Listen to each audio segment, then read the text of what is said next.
Welcome, everybody, to the Chinchilla Pickin' Podcast. It is July the 27th, 2022. And it is hot out still, but as always, we hope to be entertaining, educational, and uplifting because we want everyone to make money. My name is David Underwood, and as always, I am here with Brandon Beaver. Brandon, I believe the words of the day are inflation, recession, but mainly Fed, because that's all I heard today everywhere. Yeah. I just heard everywhere was Fed this, Fed that.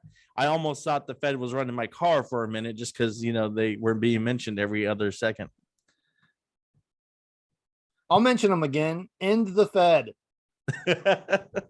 Well, yes. All right. So there you go. You got another mention from him. Before we get into it, guys, I do want to go over a couple things. If you're enjoying what you hear on the show, if you're one of our new listeners that have joined us now as we have gone streaming on TikTok, right? If you're one of our new listeners, we appreciate it. If you like what you hear, hit that subscribe button. Subscribe as always. Give us a follow. That's how we grow organically. And Brandon, you want to say something? And we're on YouTube. Yep, we're on YouTube, TikTok, Instagram, stock twits, just about anywhere. The full unedited version of our show, video and all, will be on the YouTube channel.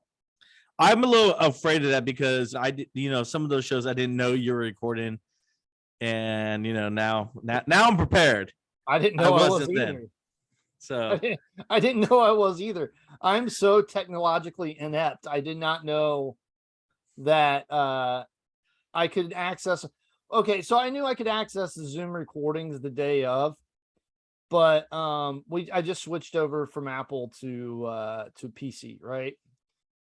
I didn't know that I could sign into my iCloud and access all the past videos. There you go. Learn something new every day, man. Learn something new every day. Let's go over the rules. Brandon and I get together 5 to 10 minutes before the show, and we tell each other what we're going to talk about. You actually hear the live discussion here on the show where we go back and forth. Sometimes we agree, sometimes we don't. It's always more fun when we don't. But, a lot of times we agree. Brandon, I'm going to let you go first, man. Okay. Just because, it's that type of day that I know you got the numbers and you want to delve in. So go ahead. I am so sick of hearing the words tough comparables on earnings calls. It's driving me insane. CFOs of the best companies in the world, I'm speaking particularly of Meta right now, and Sheryl Sandberg getting on and blaming tough comparables. I understand blaming, things you couldn't predict, like a strong dollar rally, which shaved off $1 billion of revenue for Meta this quarter. I understand that. But in my previous job, I dealt a lot with comparables and indexes. And Dave, are you still there? You froze for a second. But I dealt with a lot of indexes and comparables and things like that. And usually when you're talking about indexing, you're talking year over year. You're comparing your sales this year to sales you had last year to the same point, right? So if you get a 103% index, that means you're up 3% from last year. If you got a 97% index, you're down 3% from last year. I dealt a lot with forecasting and things like that in my previous job, and we would plan out like a remodel, for example, and I would go to my boss and say, hey, I think if we remodel this department, we could add 10% revenue for this area of the store. And then we would do the remodel, and then I would research it, see how it turned out, how we performed and all of that stuff. If we didn't hit that 10%, then I would have to go back and explain why to my boss. And if I tried to say to him, well, we're facing tough comparables because we did really good last year, so that's why we didn't hit, there would be choice words. Right. I mean, I could see his dead eyes looking at me in the face like, are you serious right now? So I don't understand why at my level, I'm not the CFO of Meta or Google or Microsoft or any of those. I'm not that. How is it acceptable for them to say, well, last year was so good, so this year we didn't make it? Either your numbers were wrong or you did not execute correctly, because the tough comparable numbers that you were facing against last year, you should have expected that. Go ahead, Dave. Yeah. So, I mean, it's buzzword speak, it's just, big exec speak. It's people out there trying to find a nicer way to say the same thing that, hey, we're not doing as good as we were doing last year. We're doing worse this year. And we want to find a good way to say that because people are listening. The people listening to the conference calls, anybody who listens to a conference call, usually their IQ is above average. Most people listening to the conference calls and things like that, they understand this already. We already knew that last year for internet companies at the tail end of the pandemic, or where, middle of the pandemic, whatever whatever the measure on that is. We already knew that it was a great year for internet companies and that it probably wouldn't be repeated this year. We got that. So if your goal was to be 98% of revenue last year, and I'm just spitballing right now, if your goal was to be 98% to last year, fine, because it was a tough comparable. Now that's priced into the stock because you guided that way, right? But then if you go ahead and you perform at 95%, then that's your problem. That's your fault. Nobody else's. Yeah, and I get what you're saying. So I think what you're trying to really say is, on an earnings call, you would rather they come out and be upfront and honest, and not try to use different terms and words. Excuses. No excuses. Like just be honest. Hey, we're not doing as good this year as we were last year. This is what we're looking at as our headwinds going forward. This is our guidance because of these issues. At least you're not. I mean, I tell you what, I listened to part of Meta's call as well today, and I didn't hear Ukraine. So no, that was a good either. That was a positive there. Yeah. They quit using that as an excuse on earnings calls. So I mean, they also, now Meta also did mention about Reels and how well the Reels has jumped forward and really taken the not a headwind, sorry, a tailwind for the company is Reels, and how it's become, I believe it was over 50% of people are sharing Reels and rewatching the Reels over and over again. Yeah. So, and that's good. But I mean, they really have to make more headway on that because TikTok is getting a lot of market share. I think so. So this is now here's the thing. The analysts and every article I read, and every analyst I saw on CNBC, Bloomberg, or what have you, they were split down the middle 50-50. Half of them were saying that, this is where it bottoms out and we should look for it to be plateauing here and then growth going forward. Other of them were saying this is the beginning of the end for Meta. Now, if you look at the case that Meta put out there, Meta said that, hey, we have the Reels. That's our competition with TikTok. We're okay with losing X amount of daily users, but as long as the ones that stay are utilizing Reels, then we have that competition for TikTok. And when you're getting like 1.4 billion daily users, I mean, that's a lot of people using your sites daily. That's a lot of traffic there. And Instagram's still the most popular app for young people right now, I think. Instagram's a very popular app. And plus, here's the thing, too, that I got from the earnings call. And this is something I like. And it's because of my background and what my personal favorites are. You know where I'm about to go with this is the Reality Labs and how they're saying that that's going to be the future, a couple years down the road. That's what's going to drive us again and push us as a tailwind going into future years down the road. So they have a plan for now with Reels, and they have a plan for the future with Reality Labs. So is this the bottom, or is this, do you think, the downfall of the Meta? So no, I don't think it's a downfall of Meta. I'm not sure that it's the bottom either, but I'm not selling. Their conference call today frustrated me, but I'm not selling. I still believe in the plan. The problem right now with the stock price is that nobody is willing to pay for the future right now. Nobody wants to speculate on anything, which is why all your consumer staples are doing so well. Part of the reason, and a lot of them are able to keep up with inflation, but people are buying the Procter and Gambles and the Cokes this year so far because they're more, reliable and there's not the speculation. But people forget because Coke had a profit. It's It's because Coke had a profit, man. It's not speculation. Coke actually produced. They actually had results. True. Yeah, I know, but like, you're not, Coca-Cola is not working on something as big and investment heavy as like the metaverse. You know what I mean? Yeah, that's true. It's just that's like true. Coca-Cola and their, snacks division. But so I don't know if it's bottomed, but I'm not selling and I may still add more to it.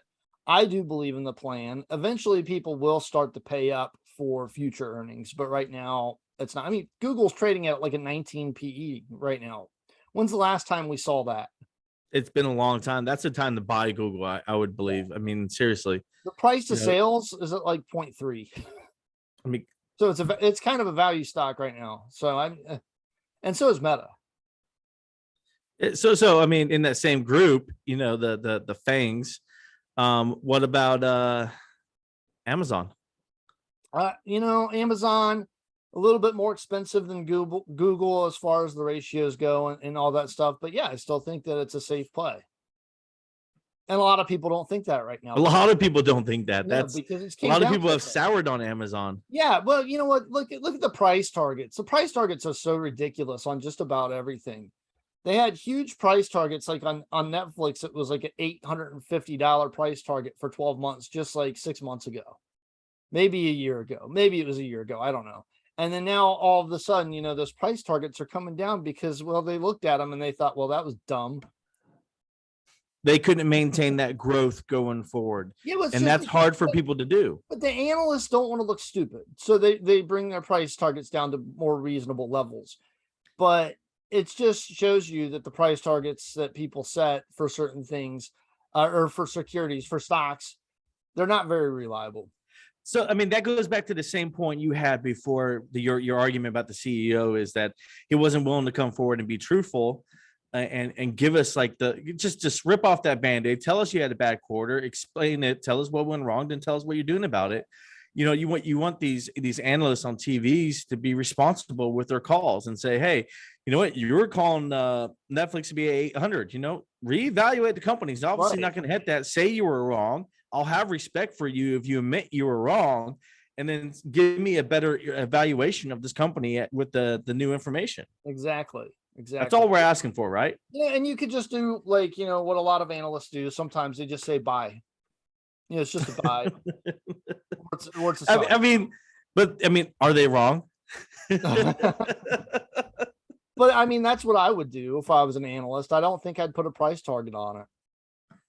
Everybody wants a price target though, and that's the thing. Like if I get on here on our podcast and I say buy, I'll either get a couple text messages or we might even get a DM saying, well, you guys said buy on this, where are you thinking it's going to go?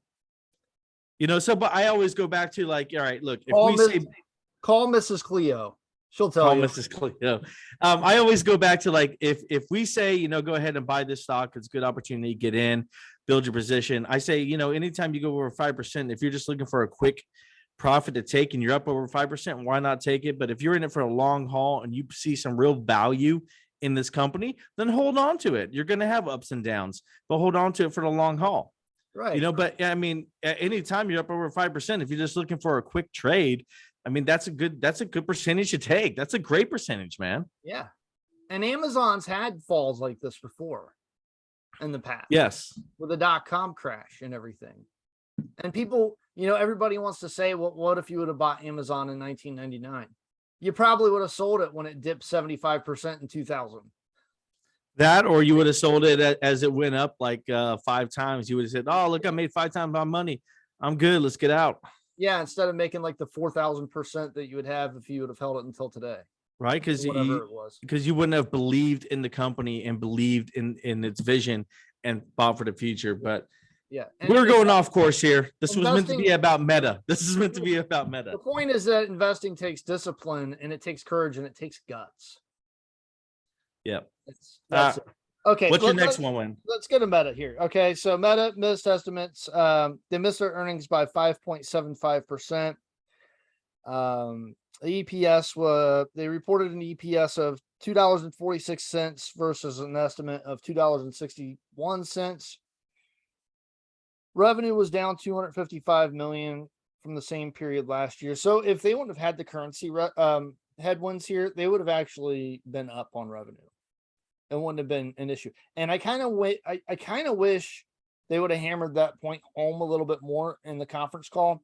That's something they could have talked about, because this rally right now, what we're going through with inflation is probably a once in a decade or 2-decade event, right? So Yep.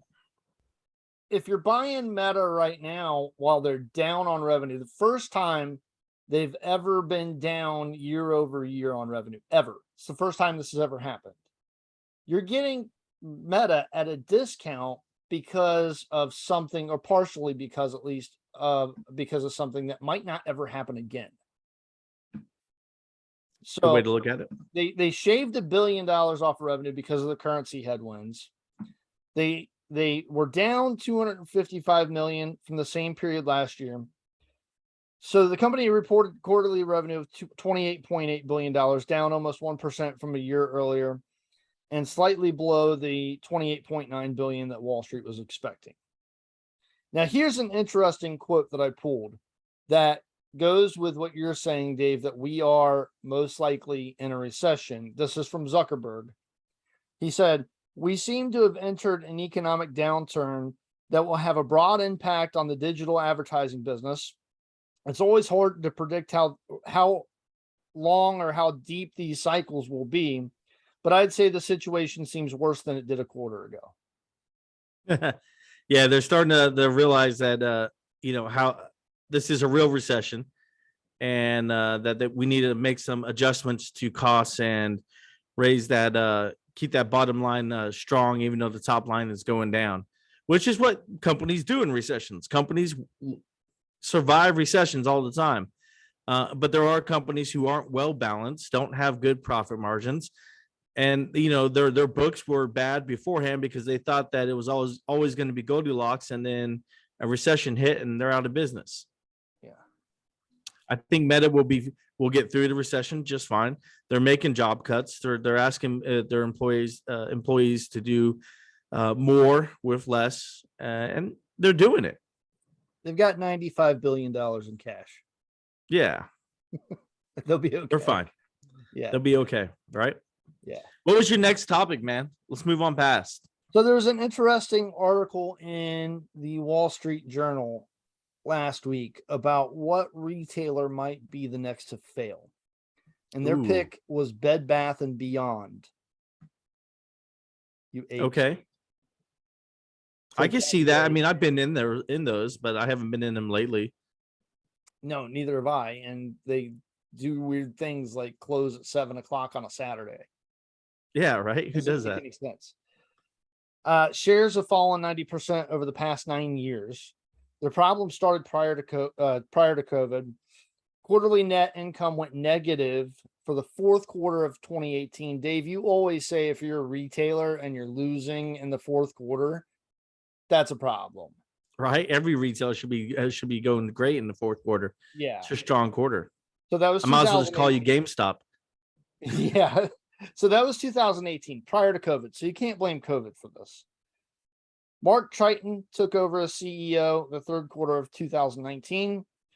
He made new investments in tech, brought along new private label brands that took the place of nationally recognized brands like MyPillow.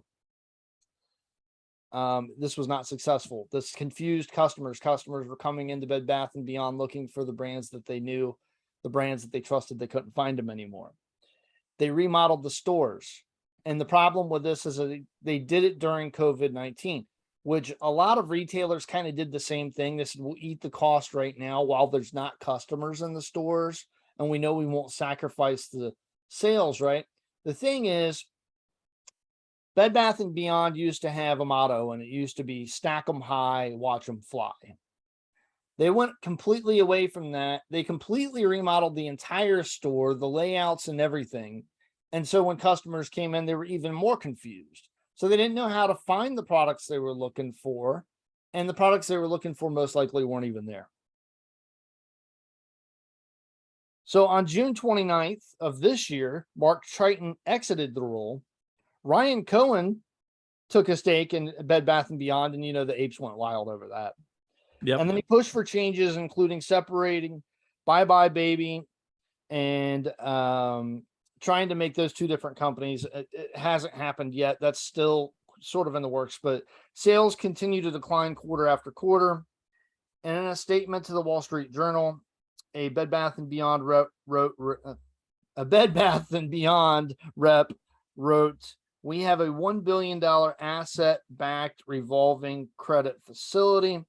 Additionally, we have taken actions on many fronts, including the reduction of at least $100 million of capex against the company's original plan. Additional measures are being pursued. We are working with an external advisor to focus on cash, inventory, and balance sheet optimization." This part drives me insane. You're working with an external rep or an external advisor to focus on cash, inventory, and balance sheet optimization. You hired somebody else from another company to do your job. That's basically what you're saying. Because the job of a retail company, is to focus on those things by themselves. Yeah. So, Brandon, I will say this: there are companies out there that do this, and this is what they get hired to do. They come in and they help the financial books of a company. These companies wouldn't exist if there wasn't a problem, right? So, a brick and mortar retailer can get in such a rut that they're just not managing things correctly. That's where Cohen, you want an activist investor to come in and really shake some things up. That's one way of shaking them up. I don't put Cohen as all right. So if I'm ranking my activist investors here, I put him below a Bill Ackman. I put him below. Yeah, below a Carl Icahn. Yeah. Carl Icahn, I think, is battling now. You can argue him for first over a couple others, but I put Cohen down there on the list. He's good, but I wouldn't say he's great. And you don't know what kind of deal he got on those stocks he bought either. Yeah. What kind of preferred shares they were. I will say he's doing what he can do. But do all these headwinds here now mean that, and if you're listening, if you haven't figured it out by now, but listen to us out here on the show, a headwind means something that's challenging or an obstacle coming up, and a tailwind is good news, positive news. Headwind is bad news. So what, with all these headwinds heading the company, can Cohen turn this around, split the company up, and then sell them off? Because that's probably what he wants to do. They probably have to go private, and it would be a much smaller scale than what it is right now. Retail is weird. I mean, when you see insurance companies and banks go under, it's usually in a big explosion, right? Like, you don't see it coming, and then 2 or 3 weeks later, like, Lehman Brothers is gone. No, don't remind me of that time. That Lehman Brother thing that hurt me emotionally. Retailers slow bleed until they just die. It's just a slow bleeding death, right? Until they go private and on a smaller scale like JCPenney, or until they disappear like Circuit City or Toys R Us. It's a slow bleed. They did say this, and this would be interesting to see what they say. The company will provide a further update at the end of this month. So they've got an announcement coming. It's probably about the going private or splitting or something along those lines. Yeah, I wouldn't buy it. I don't think you buy it here. I didn't buy it. So you agree with the article that this is the retailer that will go out of business? I think it's probably one of them. The retailers have in the past managed to turn themselves around, but it's like 1 out of 10. When they get that bad off, it's usually done. And you're not going to have it the way that you used to see it. I've been very surprised, and I don't invest in apparel because I don't invest in apparel because it's just too it's hard to predict. And I've been surprised at the longevity of Abercrombie and Fitch. If I was a betting man 10 years ago, I would have said that would have been gone.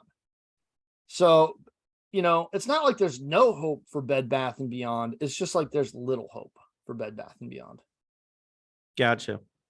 Long shots are always rare.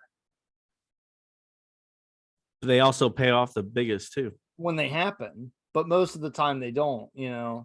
Everybody wants to go buy those penny stocks at $1 and then wait for them to hit $100 per share. It's not gonna happen. I got a better Yeah. chance of winning the Mega Millions. Hey, that's $1 billion, buddy.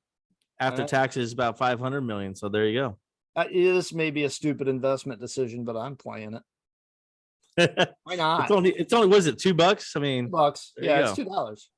Yeah. And you got a chance. You got a shot to win, $1 billion. $2 now. It was like 50 cents like 2 years ago. So there you go, man. Yeah, I know.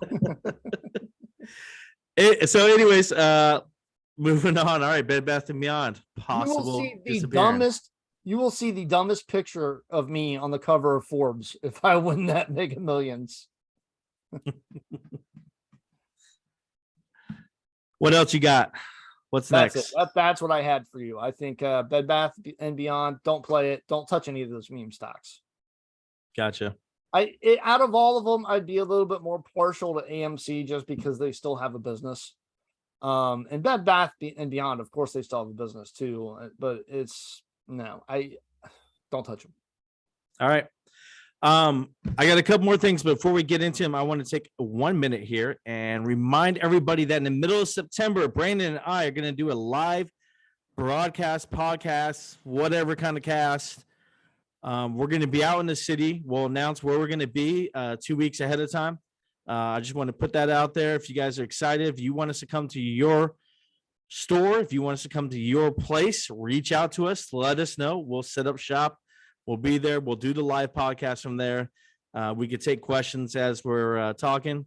We may get a crowd of 10,000 or a crowd of 1. Either way, we'll be broadcasting. So I'll be here. There'll at least be a crowd of 2. Yeah, right. There will at least be Brandon and I there doing our podcast. So if you have questions, look for that. That's coming up. We'll announce where we're going to be 2 weeks ahead of time. Brandon. I got a bunch of news that hit the wire today, and I wanted to get your opinion on a number of it because I love asking your opinion. I don't know why, but I just do. One of the things that came out today was the pending home sales index, and again, it was down. But yet again, prices still aren't dropping negative. They are still slowly going. I just don't get it. Pending home sales are down. All the builders are coming out saying, hey, we can't sell as much. We're having to offer incentives in certain markets in order to move houses, but yet home prices aren't falling. Yeah, prices sometimes lag. But in this situation, it's so hard to try to figure out. There's so much intervention and coercion involved in the housing market. You can't really pinpoint what's messing it up. It could be lagging prices. If I had to put my money on it, I'd say within 6 months, home prices start coming down. I say they should start coming down sooner. Yeah. They should, but will they? I don't know. Either way, I'm not buying any of the home builders right now. Those would be a big sell in my mark. I am a bear on home builders. It could also be stubborn sellers who just refuse to bring down the price because they want to sell it for what they could have sold it for 2 months ago. That's definitely a possibility. All right, the next thing I want to get into, I'm going to do like a little quick quick question, move on to the next one. All right, we got round. Yeah, right. We can't say that. That's taken. Petroleum status report. Our inventories are down across the board, man. Oil, crude, gas, everything is down across the board as far as inventories. Does this look bad or good for the oil makers? Because right now there's still a drastic need and they can pretty much charge whatever price they want. Do you think they're going to continue to making money like that? Or do you think that this is the end of it and now we are going to start seeing those come down? It's a balancing act. They can't charge too much because then they quicken the pace of the economy going into an electric future. But at the same time, they got to make their profits. And, they're making profits right now that they hadn't made in, 10 years. They're making a lot of profit. Yeah, they're making their money off of this, which I don't blame them. They didn't have control over the price. I wonder if next year they'll be saying in their conference calls they're facing tough comps. Yeah, tough comparables. I can't compete to last year. during the whole crisis. Now, I will say the rig count, the Baker Hughes rig count, that's the one I go by. The U.S. rigs is at 758. So when we started tracking this here on this podcast about a year ago, it was around 400s. We are up 300s from then, but we are still not at pre-pandemic accounts for rig counts. I would like to see them higher, man. Yeah.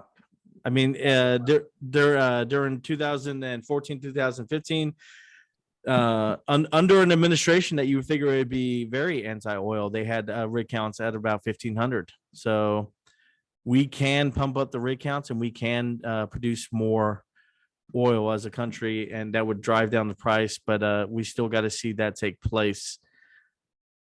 So yes, I think that the oil companies can continue to make money, but I think they're going to go ahead and traverse the sections. Sorry, I can't even talk. The sections of the stock price that they're in right now, they're going to channel inside there. I don't see much movement up or down without some sort of geopolitical news. Yeah, because I think a lot of people think the same as